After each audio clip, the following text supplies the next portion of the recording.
Hey, what's going on there, y'all? Okay, my name's Thor. Alright, I'm trying to get started with this whole YouTube stuff, okay? Because a lot of people be doing it. I'm about to hop on the train with them too. Okay, I've been training since about roughly 17 years old. Alright, going for a new amount of years. Had some times I did on and off. Okay, I had a period, I had to take about a year off. Had a couple injuries, I had to take some time off. I've been doing for a while. Alright, I'm about 6'3.5" and 230 pounds. Alright. Me personally, I'll kind of go over what I've done in the past, all right? And on top of that too, kind of where I believe beginners should start to be at.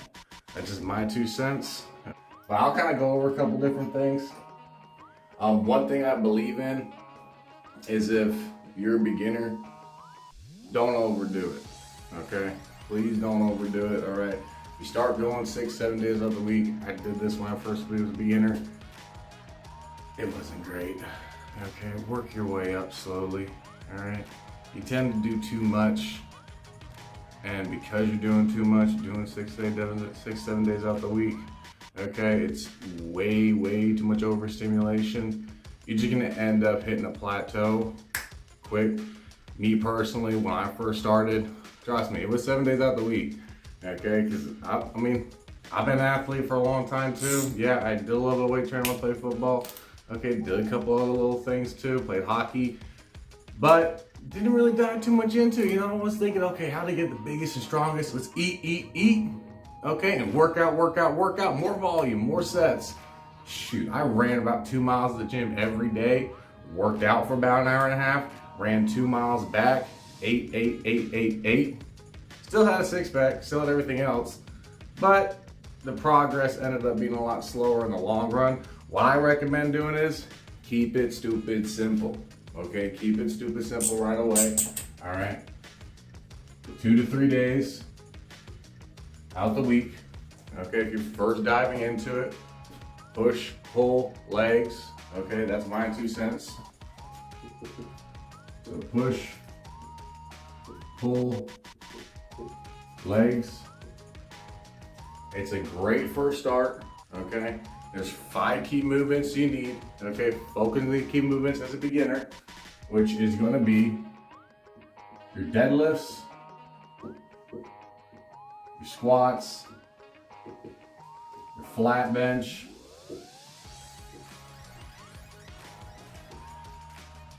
bent over row, barbell row preferably, in my personal opinion. I do a barbell row, okay? And on top of that too, don't forget OHP means overhead press. I'm a fan of seated, however you can do military too. I just find the seated works a little bit better for me, that's just my 2 cents, all right? But these are the 5, I call them the big 5, which you realistically need to focus on, okay, to progress overall. But 2 to 3 days out the week, okay, if you're doing 2, just do an upper and a lower.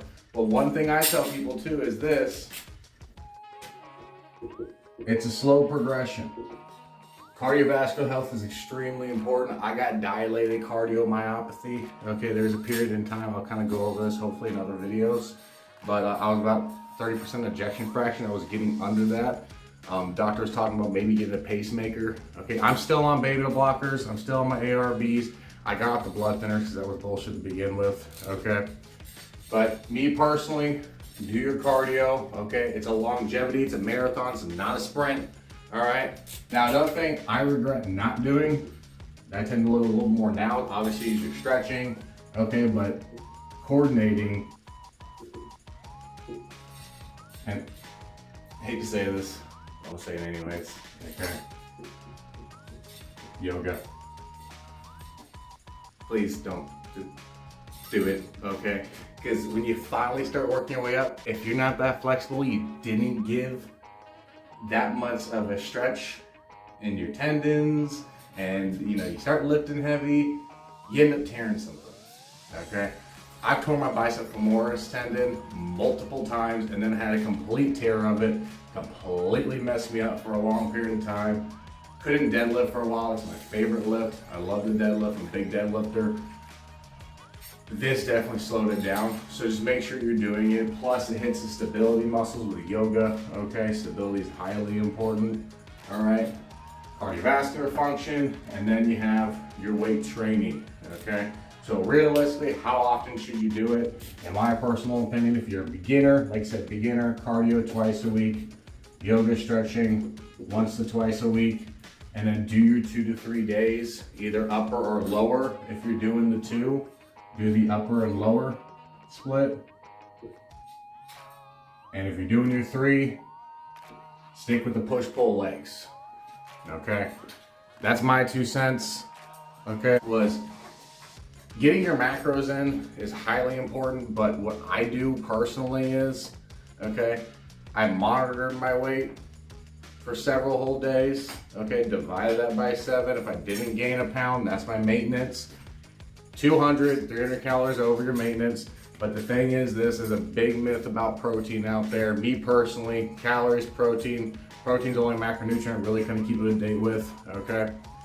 A gram to 1.2 is what I find to be most beneficial, okay, especially as a beginner, because it's a very good amount of protein per pound of body weight. Not lean body weight, but body weight. So I'm 230 pounds. Me personally, now I'm going towards more than 1.2 to 1.5 category, but if you start lifting at least 230 grams of protein in, yes, you can kind of skim away with 0.8, all right?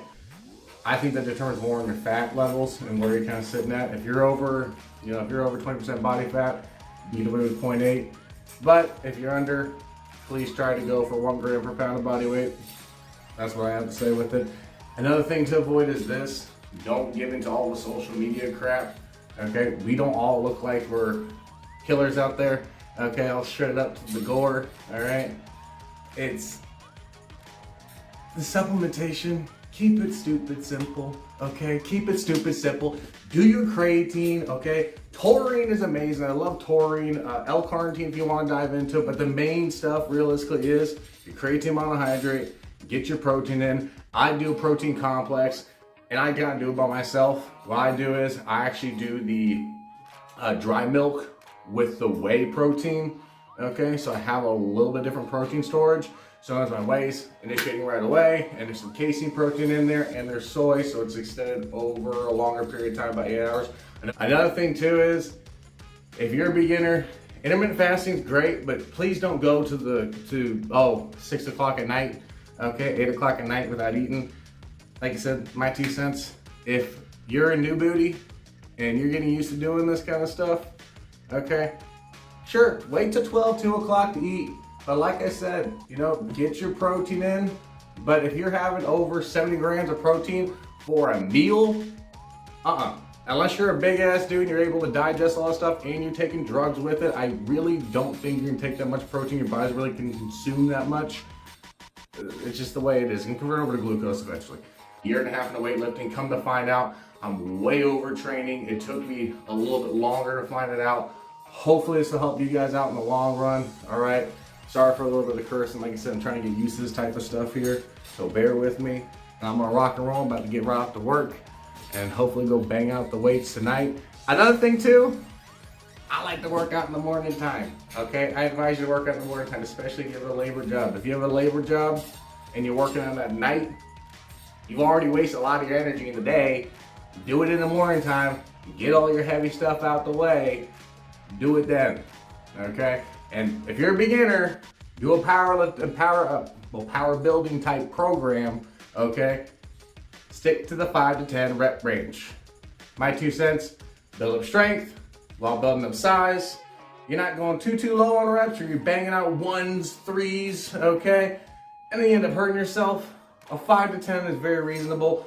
My 2 cents, for your first 6 months, I wouldn't buy a belt, I wouldn't buy straps, I wouldn't buy anything besides your protein, your creatine monohydrate, maybe some testosterone, but besides that, keep it stupid simple, because your body needs to know how to embrace a deadlift, it needs to know how to embrace, okay, when you're doing a bent over row, I can't do that because things go a little too high up, when you're doing a bent over row, okay, when you're doing your squats, you need to know how to breathe through your balls, okay? That's the way I always term to say, breathe through your balls, embrace, all right? But that's just my 2 cents. All right. Beginners can recomp real easy, okay? Because you're a beginner, you're not used to weightlifting. Let's say, you're 200-300 calories over maintenance, I still think you're gonna lose body fat. Okay, even technically if your body fat's right here, but your muscle keeps going up, that's technically a recomp. Okay, your body's not used to it. It's gonna use it the fat stores anyways. It's gonna create more muscle mass. Focus on bulking. Okay, bulking is king. All right. Well, not fat bulking, but you know, kind of like the Greg Doucette's main gaining. Okay, and just keep it cordial. Okay, everything's not too quick. Okay, good things happen in life and slow progression. All right, because if you move too fast forward, next you have an injury, you run across plateaus, you have too many other problems.